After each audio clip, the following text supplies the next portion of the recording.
El Club de los 27. Este famoso Club de los 27, más que una teoría conspirativa, es algo que existe realmente. Es un conjunto de celebridades, de músicos sobre todo, que tienen algo en común. Y es que fallecieron a los 27 años de forma repentina y muy extraña, que todavía hay como diferentes versiones. Todavía no se tiene muy claro qué es lo que ocurrió realmente. Así que vamos a comenzar con el primero, con la persona que inauguró este club, y él fue Robert Johnson. Robert Johnson nació el 8 de mayo de 1911, o al menos esa es la fecha que se cree, porque no se tiene como una fecha muy exacta de su nacimiento. Él nace en Mississippi, Estados Unidos. Ahí crece en un contexto bastante rural, y realmente él sufre bastante en cuanto a que no, pues la figura paterna que tiene es su padrastro, quien lo maltrata. Y es que Robert no quería trabajar en el campo como se le indicaba, como todos los demás lo hacían. Él tenía un interés, que era la música. Él quería desempeñarse y trabajar como músico, específicamente de blues. Así que lo que él hacía era, pues él prefería ir al campo a tocar música, que las personas pues que estuvieran ahí le dieran un poco de dinero. De pronto iba como a los bares, pero lo que la gente decía es que él no era muy bueno tocando la guitarra, no era muy buen músico. Cuando él tocaba en los bares, empezó a tener problemas porque lo corrían. Le decían que no sabía tocar, que no lo hacía bien. Así que un día el dueño de uno de estos bares lo corrió, lo echó y le dijo que pues simplemente como que hacía ruido y molestaba a la gente. Por lo que él supuestamente dijo, ya verán, y se salió del bar. Y de ahí pasó un año y nadie vio a Robert Johnson en los bares nuevamente. Cuando pasa este año, un bar, el bar que estaba enfrente del que lo habían corrido anteriormente, le da la oportunidad y él empieza a tocar la guitarra. Y la gente queda sorprendida, porque estaba sorprendida de lo rápido y lo bien que tocaba la guitarra. Y ahí él comienza a ser un gran referente del blues.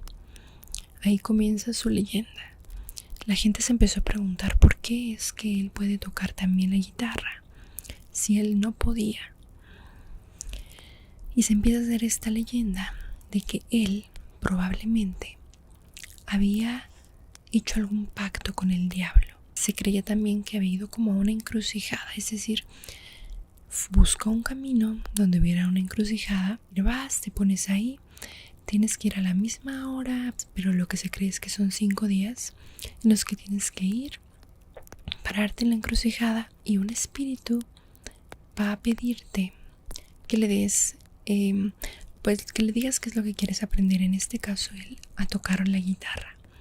Y este espíritu toma la guitarra, te enseña cómo debes hacerlo, te la devuelve, y una vez que la tienes de vuelta, tú vas a tener este don de poder hacer lo que tú quieras, de lograr tener esta habilidad. Se empieza a contar esto, todos, de que Robert Johnson hizo un pacto con el diablo. Y es curioso porque de hecho él como que alimentó mucho esta idea, esta teoría, estas creencias con varias canciones, pero la más conocida es la de Me and the Devil Blues. El cambio de luces porque se estaba quedando sin batería y no me había dado cuenta. Pero bueno, continuamos. Robert Johnson supuestamente había hecho este pacto, y en su canción Me and the Devil Blues, o Devil, no sé, dice varias cosas interesantes, como: esta mañana temprano, Cuando tocaste mi puerta, dije: hola, Satanás, creo que es hora de irse. El diablo y yo íbamos caminando codo con codo, yo y el diablo. Entonces, finalmente, la forma en la que él muere tiene un éxito muy, muy efímero, no dura demasiado tiempo, y él termina siendo envenenado, supuestamente por el marido de una mujer con la que él estaba coqueteando en uno de los bares donde había estado pues tocando. Este hombre se enceló y le puso veneno en su trago. Así es como él fallece y empieza a ser la persona que como que abre este famoso club, el Club de los 27. El siguiente en entrar en este club fue Brian Jones, el guitarrista y fundador de The Rolling Stones, un grupo bastante famoso que a lo mejor ya conocen muchos. Y bueno, un poco de contexto: él nace el 28 de febrero de 1942 en Londres. Crece estando rodeado de la música. Su madre era profesora de piano, su padre tocaba también varios instrumentos como el órgano y también estaba en un coro.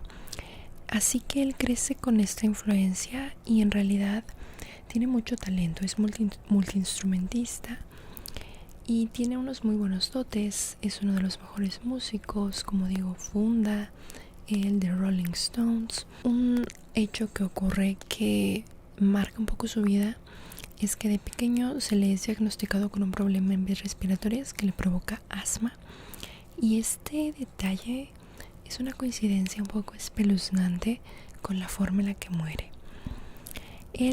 Los hechos tal cual de cómo fallece es porque es encontrado en la piscina de su casa, boca abajo.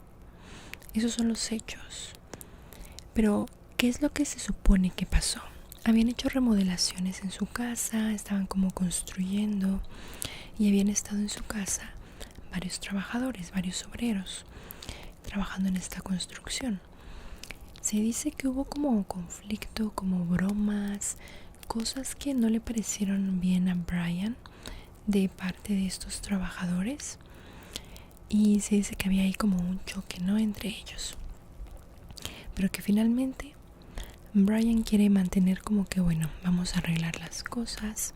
La noche del 3 de julio de 1969, Frank Thorogood, uno de los constructores, de los obreros que estaban aquí trabajando en la casa de Brian Jones, se queda con su esposa y él como que está molesto con Brian porque pues él quiere que le pague lo de la construcción. Había ahí un conflicto, realmente no se sabe exactamente de qué hablaron, pero el punto aquí es que ellos están como en una pequeña reunión en la piscina. Están Brian Jones, Frank Thorogood y cada uno con sus respectivas esposas, con sus respectivas parejas. Pero en un punto las parejas los dejan solos en la piscina. Y Anna, la pareja de Brian Jones, cuando va a regresar, ve a Frank salir, más bien entrar a la casa, y ve que está temblando, ve que sus manos tiemblan, y esto le parece raro, pero va a buscar a Brian, y primero desde donde están lo ve. Cuando se acerca más hacia la piscina, se encuentra con Brian boca abajo en la piscina. Obviamente ella se asusta, llama a emergencias, pero cuando llegan lo encuentran muerto. Su hígado y su corazón estaba muy hinchado por el alcohol. Lo que aquí se cuenta es que Brian estaba muy deprimido porque un mes antes había sido desplazado de The Rolling Stones. Él ya no formaba parte del grupo. Entonces, de por sí él ya tenía un fuerte consumo de sustancias, de alcohol, que esto lo hizo caer mucho más. Y aunque la teoría más fuerte y de que todos creo que es obvio, ¿no?, que fue Frank Thorogood el que le hizo esto, Muchos creen el porqué, las razones, si se estaban peleando, si forcejearon, si se enojaron, qué fue lo que ocurrió. Y es que hay algunos que dicen que pudo haber sido alguno de los miembros de The Rolling Stones quien mandó a este hombre a hacer esto. Se sabe que un día antes Mick Jagger y Keith Richards lo habían ido a visitar a su casa para que firmara un documento que le cedía los derechos del nombre de Rolling Stones al resto del grupo, pues Brian Jones es quien le había puesto el nombre al grupo, y que Brian Jones habría dicho que no, y esto habría hecho que pues ellos trataran de deshacerse de él. Pero así es como fallece el 3 de julio de 1969 Brian Jones, siendo el segundo en formar parte del Club de los 27. El tercero es Jimi Hendrix. Johnny Allen Hendrix nació el 27 de noviembre de 1942 en Seattle, Estados Unidos. Él fue un famoso guitarrista, compositor que realmente destacó porque revolucionó mucho géneros musicales. Compuso música que combinó diferentes géneros, desde géneros como el blues, el jazz, el hard rock, y esto fue una fuente de inspiración para muchos artistas en generaciones posteriores.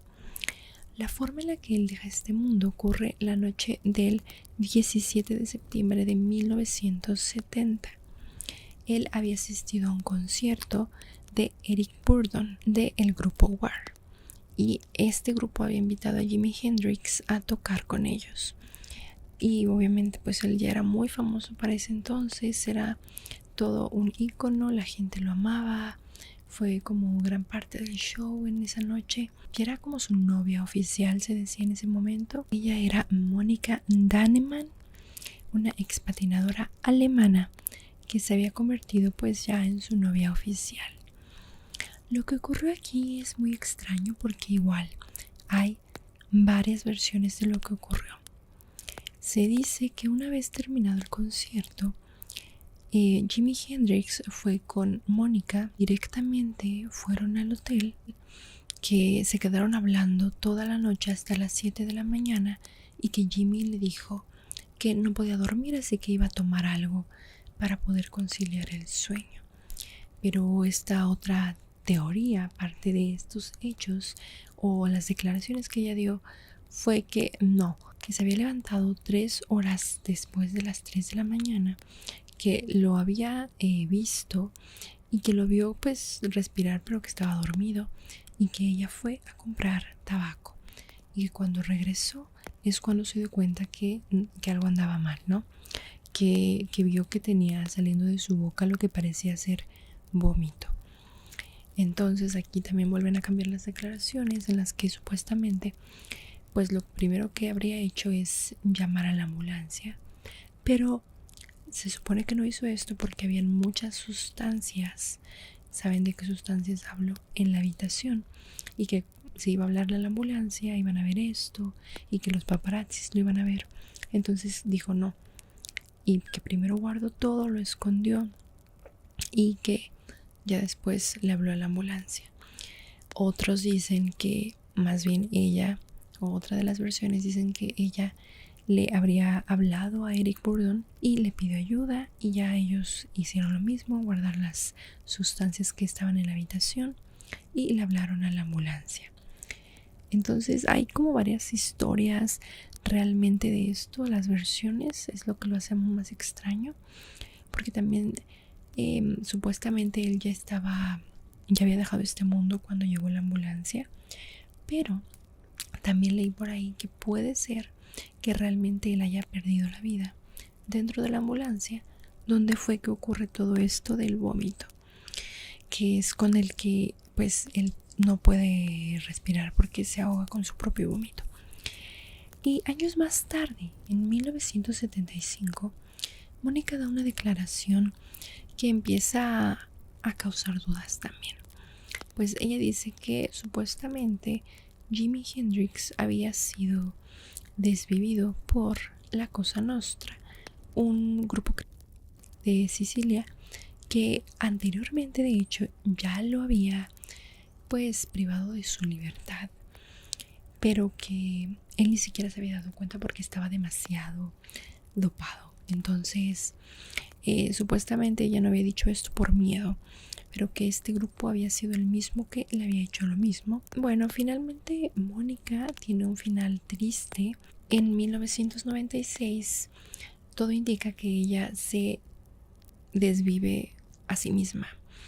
Y mucha gente dice, a lo mejor ella sabía cosas, no dicen que directamente ella le haya hecho algo, pero a lo mejor sabía la realidad o no se sabe exactamente, pero todo está envuelto en mucha duda, en muchas versiones, en qué sí fue, qué no fue, quién fue, por qué fue accidental, que igual y la forma en la que él deja este mundo no me parece como una novedad, tomando en cuenta los excesos en los que él vivía y el cómo él mezclaba el alcohol con otras sustancias.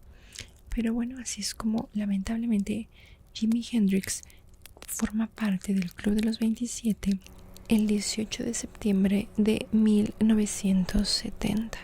La siguiente persona en formar parte de este club es Janis Joplin, una de las máximas referentes del blues, del movimiento hippie, de la psicodelia de los 60s, con una voz tan única, peculiar y con una gran interpretación. Janis Joplin nace el 19 de enero de 1943 en Texas, Estados Unidos. Ella se convierte en un ícono del rock. La música se convierte en su escape, pues pasó por momentos muy complicados.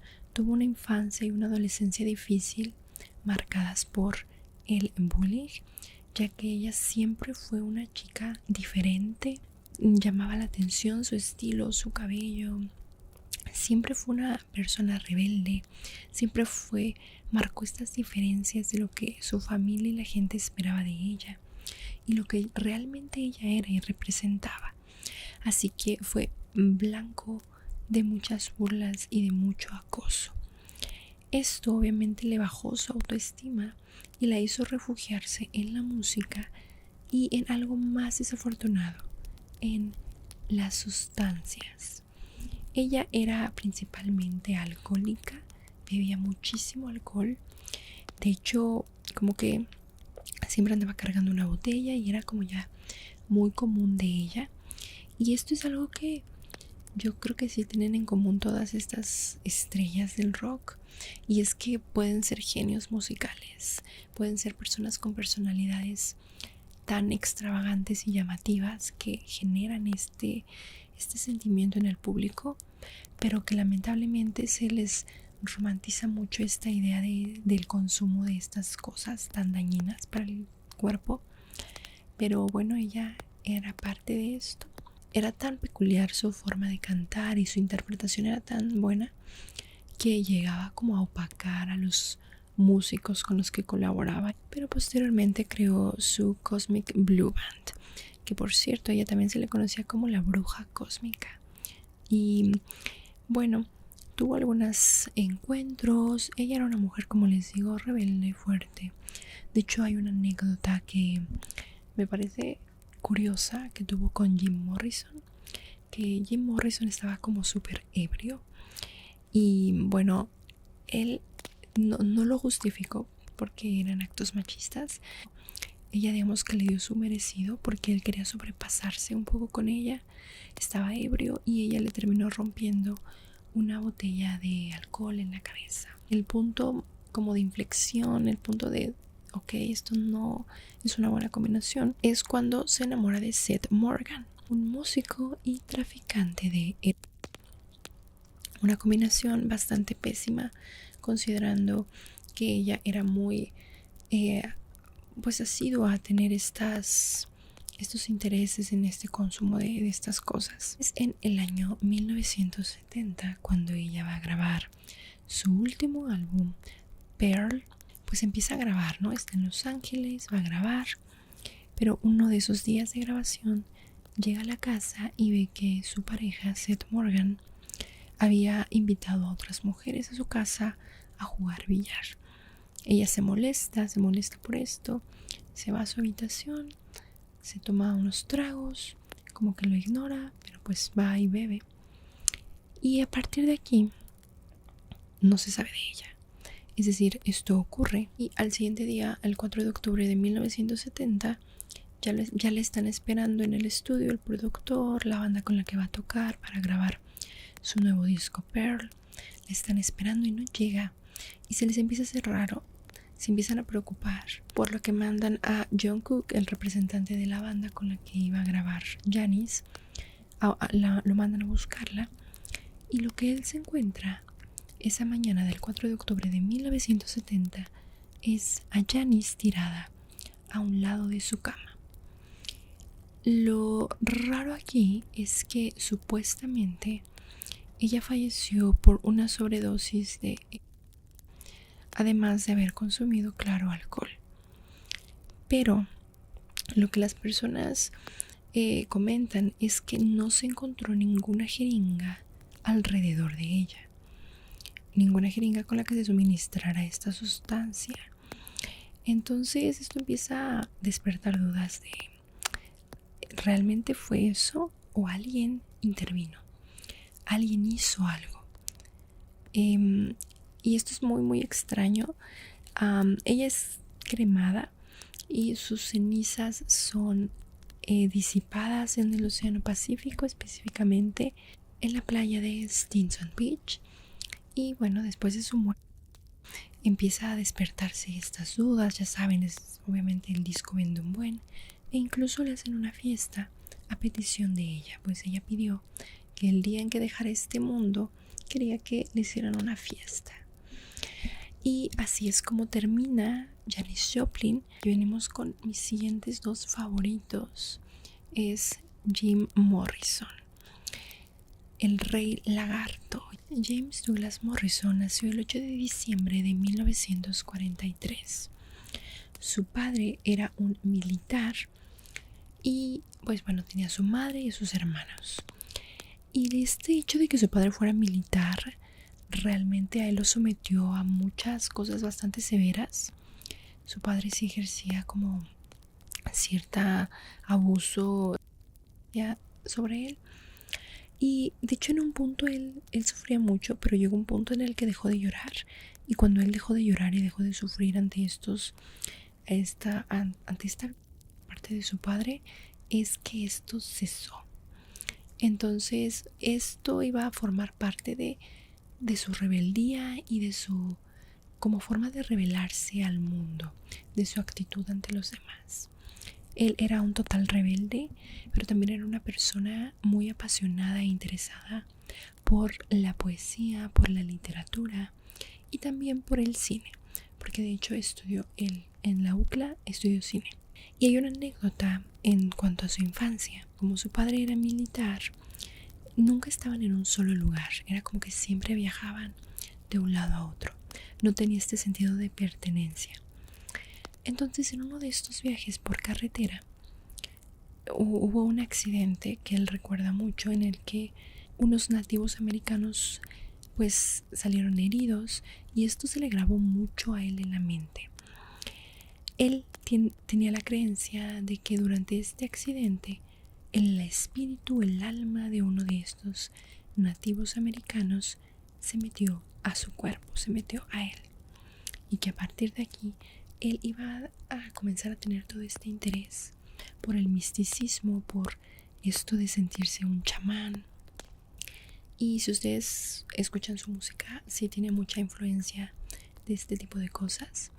Así que según él fue por esto. En sus conciertos hacía cosas bastante, pues pueden ser un poco controvertidas, las letras de sus canciones, el interés por el consumo de sustancias, que lo llevaron a ser arrestado en varias ocasiones. El 5 de marzo de 1971, cuando lo arrestan por supuestamente haber mostrado en público sus genitales. Y esto al inicio es como de que no, la gente decía de yo no vi nada, él no hizo eso, pero al final se determina que sí, que era culpable, y empieza a haber aquí un problema legal. Entonces en lo que ocurren estos digamos, veredictos en los que se sabe qué va a hacer, él obtiene una libertad de que lo dejan salir, ¿no? Pero va a seguir tratando de arreglar esta situación, o sea, todavía no sale de eso. Pero en ese intermedio va a París, viaja a París con su pareja Pamela Courson.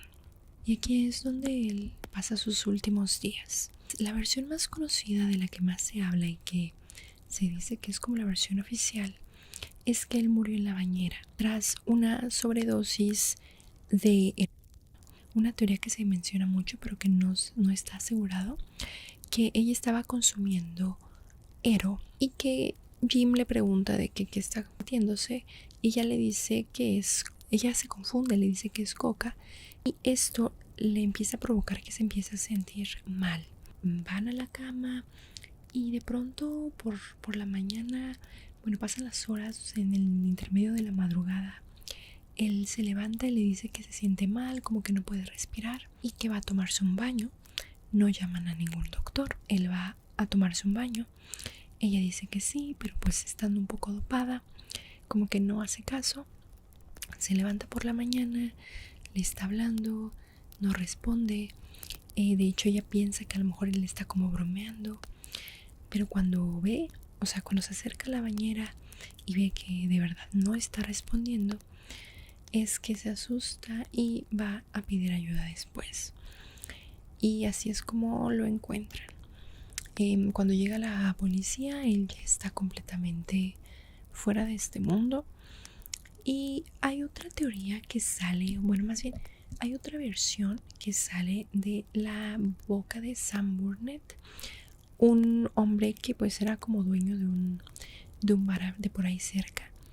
Esta versión sale años después, en la que él supuestamente dice que Jim había ido a su bar y que había fallecido en el baño de ese lugar, que pues lo llevaron a su casa, a su hotel, y que ahí lo dejaron, pero que él había muerto ya antes.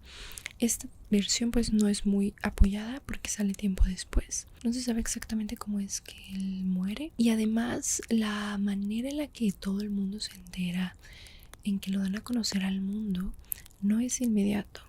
Él fallece el 3 de julio de 1971, pero dan a conocer esta información hasta el 9 de julio.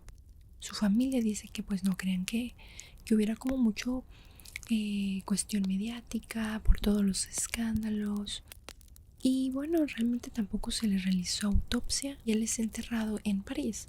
Todo fue tan hermético, tan escondido y tan rápido que despierta esta duda. ¿Qué fue realmente lo que pasó con Jim Morrison? E incluso muchos creen que él fingió su muerte. Vamos con el siguiente, que es el de Kurt Cobain. Kurt Donald Cobain nació el 20 de febrero de 1967 en Aberdeen, Estados Unidos. Él fue el cantante líder de Nirvana, que fue un icono del grunge, de la generación X, de los años 90, que he visto mucho como que le tiran mucho hate porque dicen que porque pues no sé, se le considera esta banda un poco sobrevalorada, pero creo que va más allá de esto. Se le considera sobrevalorada musicalmente, pero yo considero, y bueno, no solo yo, sino que gran parte del éxito tanto de Nirvana como de Kurt Cobain fue que no era solamente música, sino que fueron como un icono visual de actitud, que era también el no solo música sino un personaje, y por las letras de sus canciones. Creo que eso hizo que marcara diferencia a otros grupos. Él durante su infancia vivió los primeros años de manera muy tranquila hasta que a los 9 años sus padres se divorciaron, lo que a él le provocó un shock muy fuerte que lo acompañó durante toda su vida. Él realmente era una persona que tras estos eventos en su infancia se volvió una persona bastante depresiva, y esto hace que la forma en la que deja este mundo no sea algo nuevo, pero sí ocurre de una manera muy rara. él oficialmente deja este mundo porque se autodesvive y, y muchas personas piensan que pudo haber sido su esposa quien lo hizo. Pero vamos nuevamente a regresar un poco de cómo llegamos ahí. Kurt conoció a Courtney Love en un concierto. Ella era integrante del grupo Hole y en el año de 1992 ellos se casaron. Se casaron de una forma poco convencional. Bueno, fueron a una playa y se casó Kurt en pijama. Ellos tienen una hija y se vuelve un poco controvertido también cuando durante el embarazo de Courtney Love, Variety saca una nota en la que ella dice que consumió sustancias mientras estaba embarazada, lo que obviamente despierta alarma y hace que le quiten la custodia a ambos de su hija. Al final logran solucionar esto, logran tener de nuevo pues a su hija, y esto los mete a ellos como en muchos problemas, ¿no? Kurt quería ser una mejor persona, pero él realmente estaba muy enganchado y sumido en las sustancias, en el consumo, y esto a él pues al final decide ir a un lugar de rehabilitación, decide iniciar un tratamiento, pero al final las cosas no salen como él esperaba o como su esposa Courtney esperaba. Ingresa el 31 de marzo de 1994 a este centro de rehabilitación en Los Ángeles, pero de pronto un día le habla por teléfono a Courtney y le dice que siempre la amaría, para después saltarse las bardas para escapar de aquel lugar. Después de esto va a comprar más heroína, va a visitar algunas de sus antiguas casas y termina en el invernadero de su mansión, donde pues se da de baja de la vida. Muy triste porque pues deja una carta, y aquí es cuando tiempo después Gary Smith, un electricista, va a hacer algunos arreglos a la casa y se percata de que hay algo que él describe que es como un maniquí que está en el suelo. Él se alarma, se acerca y se da cuenta de que este maniquí tiene una escopeta encima, y aquí es cuando se da cuenta que realmente era Kurt. Aunque la versión oficial dice que él se desvivió, que dejó una carta, y realmente todos están muy dolidos por esto, empieza a surgir la duda de si pudo haber sido Courtney Love, porque se dice que Kurt había hablado con su abogada para pedirle que quitaran a Courtney de su testamento por supuestas infidelidades que él había descubierto, y porque aparte se sabe que estaba teniendo como problemas en su matrimonio, entonces se cree que a lo mejor esos eran los problemas que estaban teniendo. También sale después un documental. El Don Hawk, un músico y miembro de The Mentors, dijo que Courtney le había ofrecido $50,000 por desvivir a Kurt. Dice también que sabe quién lo hizo y que incluso Courtney le había indicado cómo hacerlo, es decir, con un arma. Tiempo después, Eldon Hawk fallece de forma muy extraña en unas vías del tren. Esto obviamente despierta mucho más esta duda de qué fue lo que realmente ocurrió, porque muchos también, lo que también se menciona es que la heroína que traía Kurt en el cuerpo en aquel momento era demasiado alta la cantidad que tenía como para poder él curarse a sí mismo.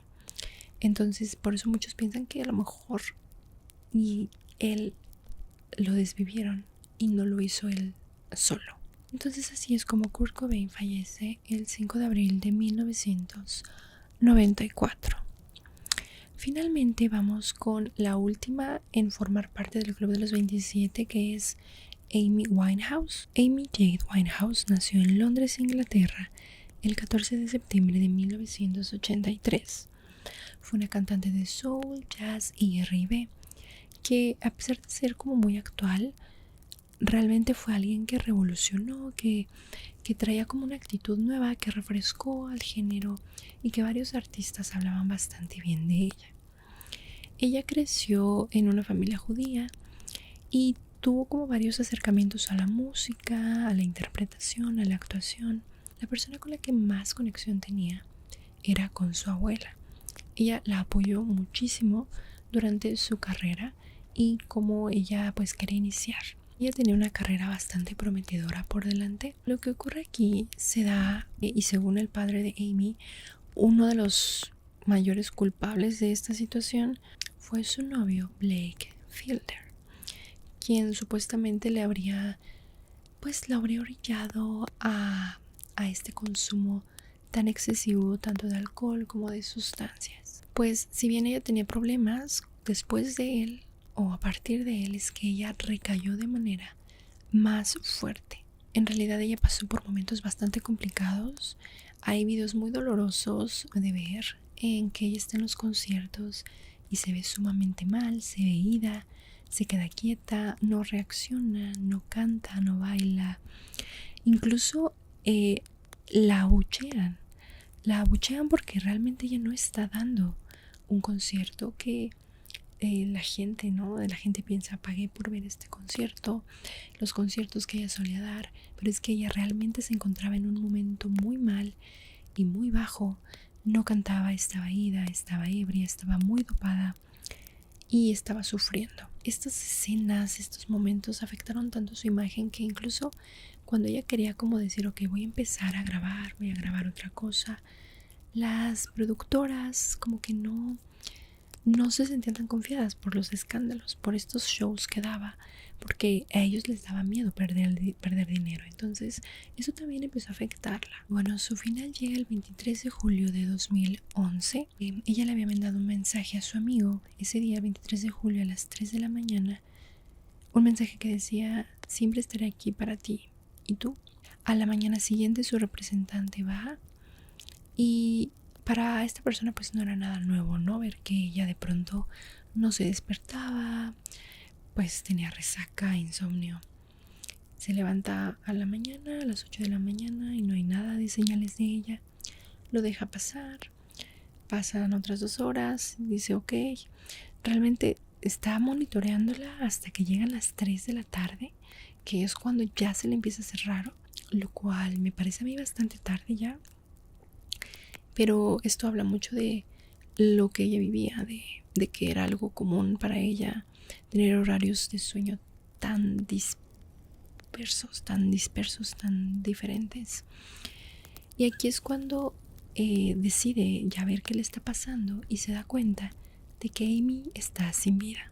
Así es como ella forma parte también del Club de los 27. Esta leyenda comienza a tener mucho más auge justo después de la Kurt Cobain, porque ya es como de que ya van varios y su muerte, me atrevo a decir, la de Kurt es como la más trágica porque el resto fueron como accidentes, y aunque hayan millones de teorías para cada uno de ellos, creo que uno de los aprendizajes que nos queda es lo dañino que pueden ser las sustancias y que todos, absolutamente todos, las personas podemos ser tan débiles y frágiles ante las cosas y las adversidades de la vida. Y que lo principal es que puedes tener mucha fama, mucho talento, pero que cosas tan simples y dañinas como las sustancias pueden acabar con ella.